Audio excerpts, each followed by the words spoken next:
เบิ่งดู เบิ่งด้วยน้ำบ่ มาสิแกะนุ่งได้มั้ย ใส่เบิ่งด้วย ลูกไปยิงไปชาย ฮะ ผู้หญิงผู้ชายนุ่งได้เบิด เบิ่งนุ่งได้บ่ฮะ แกะรถว่าสิดิทดลองทดสอบเลย เอาเลย เอาเลย เอาตุ๊ดปลดเสียกัน ว้ายเนาะฮะมอบให้เราเลยนุ่งเลย เอา นุ่งเลยมาได้ใส่เสีย นุ่งให้เบิ่งดู นุ่งด้วย อย่าชับเลย ซบเบิ่งเอานี่ก่อนเอานี่มันซุบบ่ได้เด้มันติดกระดุมเอาพี่น้องเลยเนาะลองมันบ่ได้เนาะมาลงไปแล้ว พอจะได้แท้บัดนี้ เลยบ่นี่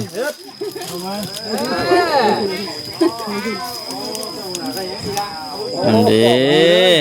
งามตัวละ พอดีเป๊ะเลยเนาะพอดีเลยได้ โอ้รอเลยบัดนี้ ปิดมาพี่นะ ปิดมานี่บ่ปิดมา หวยตรงนี้โอ้ รอ แบ่งล่างแล้ว ก็ได้ แบ่งโชมแล้วบัดนี้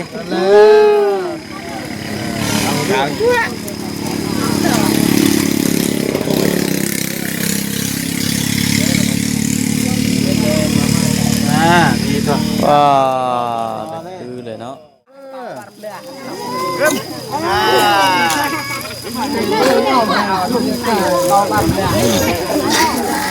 เศร้ามือจ่าน่าอะไรไม่ เอาเยอะๆไงเอา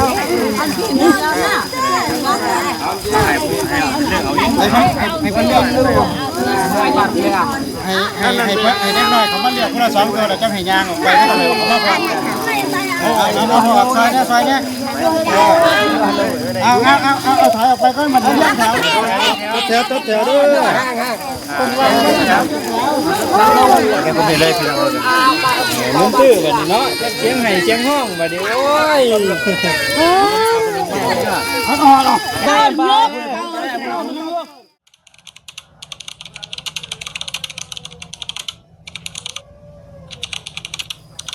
พี่น้องเลยเนาะเปิดภาพเปิดคลิปมาจะพากันยับย่ายสายสวยมาทั้งนี้บัดทีนี้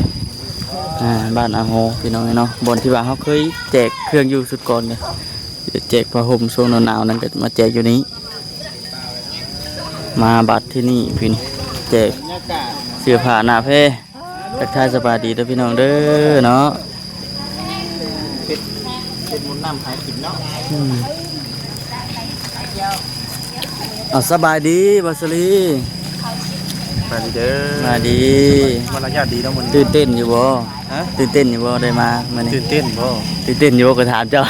ตื่นเต้น ตื่นเต้นบ่ คือเก่าคือเก่า ดีใจอีกฮะ ระวังเด้อเฮาเด้อ ไผ สิเฮาสิบังไว้ให้เด้อ โอเคขอบมุกขอบใจเลยล่ะ สิ่งที่ควรระวังก็คือ เด็กน้อย เล็กน้อยพี่น้องเลยนะเนาะว่าคำน่ะเห็นอยู่แต่ว่าบ่อยากสาดกล้องใช่ ว่ามันสิซ่องเฮา สาดกล้องใช่แต่เมื่อว่าเล็กน้อยปิวได้ ซ่องปิว ช่องเฮานี่แหละมันสิพุ่งกุนโดดนั่น มันมีดาราอยู่บัด อันนั้นแหละหมูอีหยังเล็บบัดนี้ ยังกบกูจังได๋บัดนี้ โอ้อุกตัวนี้แล้วบ่คำก็ได้บาท เอ้ย สบายดีเด้อ สบายดีครับสบายดี นี่ง่ายเลย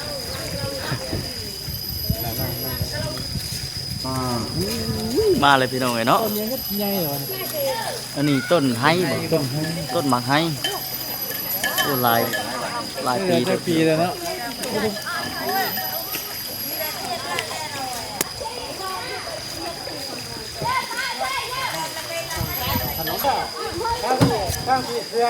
เปิดเถอะอ่ะอะไรได้บ่บ่จิต จัดแถวเด้อจัดแถว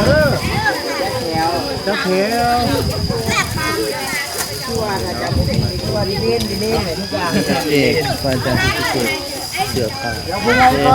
เอาผู้ใหญ่ก่อนเล็กน้อยเรียนแถวแต่ผู้น้อยใช่เอาแม่บ่สิลิ ผู้ใหญ่เลี้ยงแถวแต่ผู้ใหญ่เล็กน้อยเลี้ยงเอาผู้ใหญ่ก่อนเนี่ย เอาผู้ใหญ่ก่อน เอาผู้ใหญ่ก่อนเลยก็มาอยู่ข้างนี่เด้อมาอยู่ข้างๆพี่บัดนี้ ได้แล้วก็ออกมาก่อน ได้ออกมาก่อนที่ไรล่ะเจ้า งามยิ้มพูดต่อแถวต่อแถวต่อแ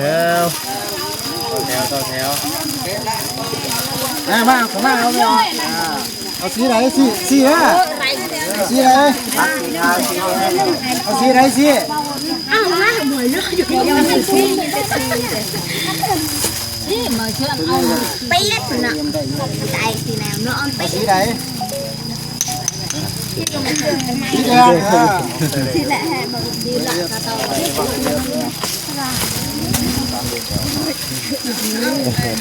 สีไหนเลี้ยงแถวเลยเอาไปไหนเลยบอกเพิ่นจัดแถวเลยบอกเพิ่นจัดแถวเลยเนาะสีแดงบอกว่า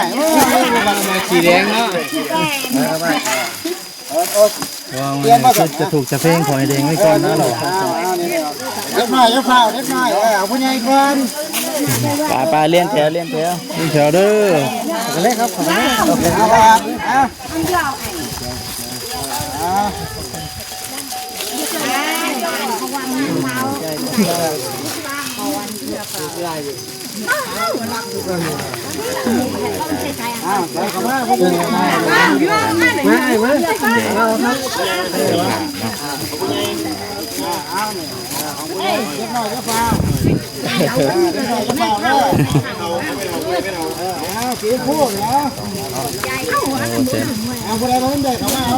ได้แล้วนงเลี้ยงกันทับลาบใส่เลยวะใส่เบิ่งเลยเนาะมาบอกมาสีแดงนี่บอกยูพูดเป็นหรือเปล่าใส่ได้เป็นยังไงนี่นุ่งไงเบิ่งเลยไปยังนุ่งเลยเนาะเก๋นุ่งเลยนุ่งเลยอะไรบอกจงจุ่มบัว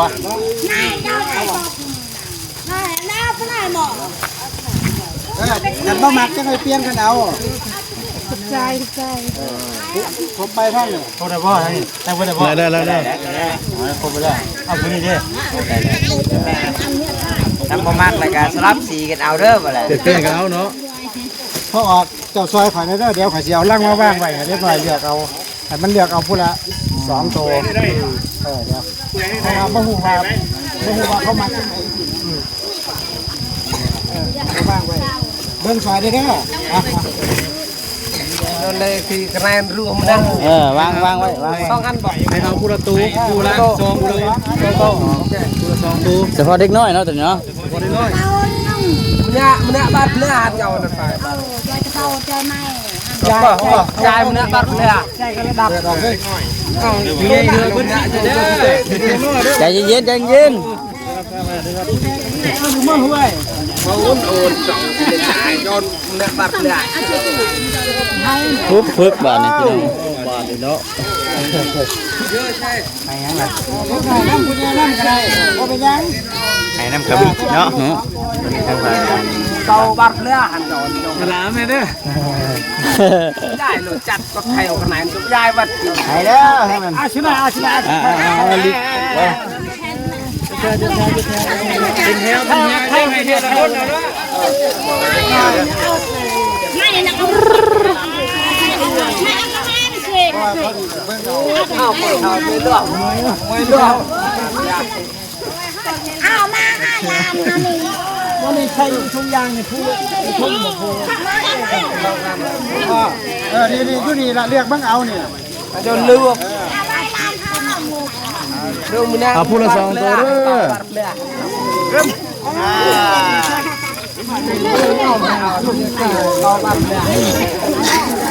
cái sao mới đã nào này ăn dương dương ấy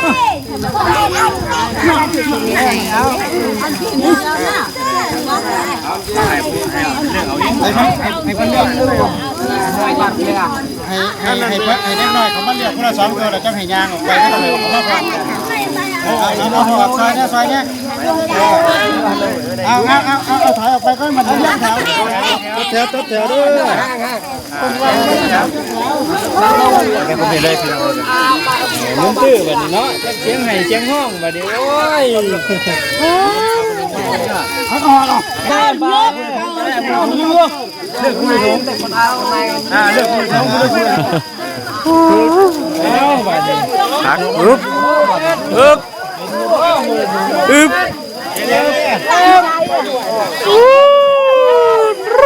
โอ้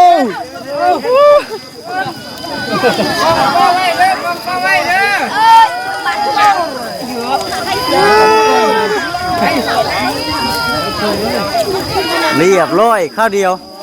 เฮ้ย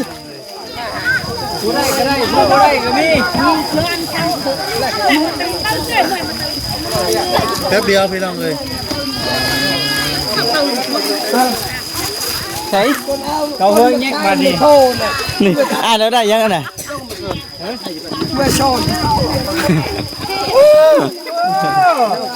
ให้ส่งผู้หญิงนะ แล้วหนู ยืนอยู่นี่ยืนมาเป็นงานผู้ชายนี่ ข้าวเดียวพี่น้องเนาะ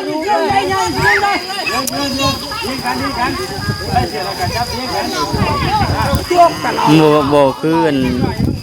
นั่นเนาะบ่จิเนาะ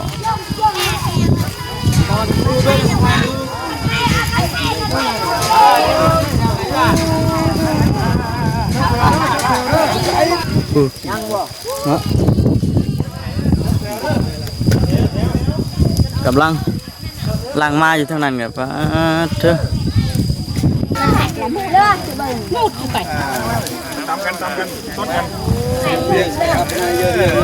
ใจเย็นๆใจเย็นๆ ไม่ยอมใส่เลยอย่าเอาเป็นนี่เนาะอ้าว พวกแหวงนั่นก็ได้พวกแหวงนั่น มาห้ามกล้วยชาววีอ่ะ ฮะ ลายคน หลายคนก็ได้ต่อแถวกันเลย รถแถว ฮะจะเบิดแถวอีกแล้ว ตะเบิ้นแท้วตะเบิ้นแท้ว อัดแถว ไปแล้ว จุดเลือดน้อยเยอะ ได้ยังก่อนคุณไหนเด้อไหนทำมือมือไหนก่อนไหน สองคน เฉลยใช่ไหม เลือกไหนเลือกเลือกไหนอ่ะ หลายผู้หลายคนพี่น้องเอ๋ยเนาะจากคนสิว่า มันยาวมันที่นึง ไม่ยอมก็ได้ลูกแต่ยอมเก่งไปเลยหน้าตาคุณคุณพาแล้วก็บอก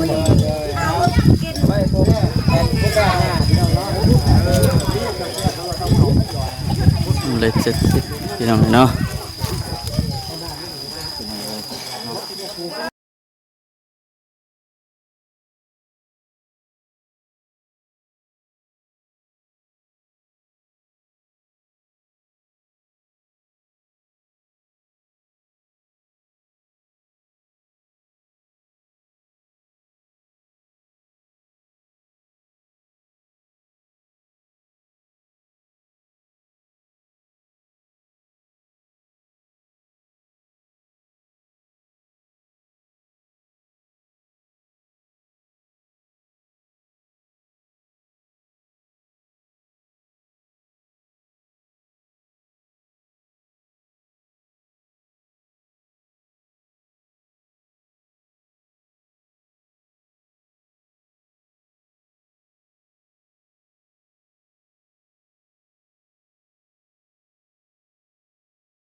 อีกหมู่บ้านสุดท้ายก็ว่าแม่นพี่น้องเอ้ยเนาะทุมาพอสลิซอยพอก็สิเข้าไปแจกบ่เรือเบิดแล้วบ่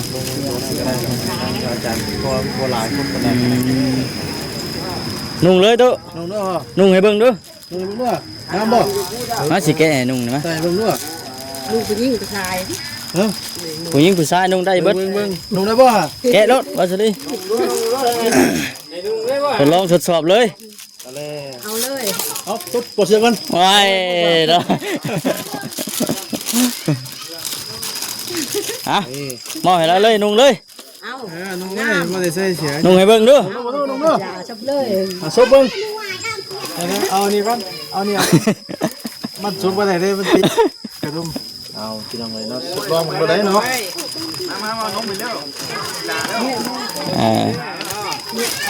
พอจะได้แท้บัดนี้ เลยบ่นี่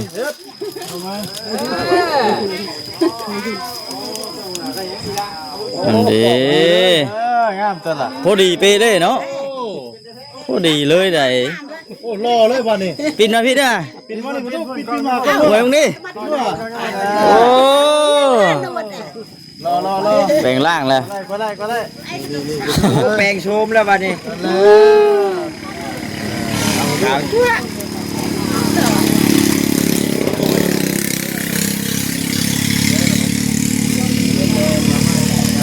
ดีตัว ว้า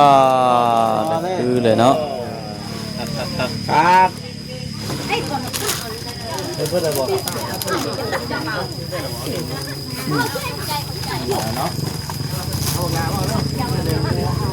เอาเลยแม่ง